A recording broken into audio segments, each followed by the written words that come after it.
Hello everyone and welcome back to another new video. এই ব্লগে আমি তোমাদের সাথে শেয়ার করব মনসা পুজো আর আমার দিদার বাড়িতে জন্মাষ্টমীর পুজোর একটা সুন্দর ক্লিপস।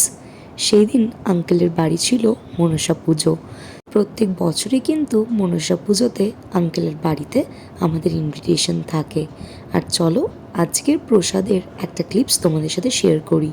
ঠাকুরের প্রসাদগুলো কিন্তু বেশ টেস্টি ছিল। আর এরপরে শেয়ার করছি দিদাবাড়ির জন্মাষ্টমীর ব্লগটা। এর আগে শ্বশুরবাড়িতে জন্মাষ্টমীর পালনের ব্লগটা তোমাদের সাথে শেয়ার করে নিয়েছিলাম। এখানে দিদাই কিন্তু পুরো অ্যারেঞ্জমেন্টটা করেছিল। সাথে তোমাদের সাথে শেয়ার করে নিচ্ছি আমাদের ঠাকুর ঘরটা আর পুরো অ্যারেঞ্জমেন্টটা। দুটো গোপালকে মিলিয়ে এখানে জন্মাষ্টমী পুজোটা সুসম্পূর্ণ হলো। সো চলো দেখা হচ্ছে নেক্সট একটা মিনি ব্লগে। Tata, take care.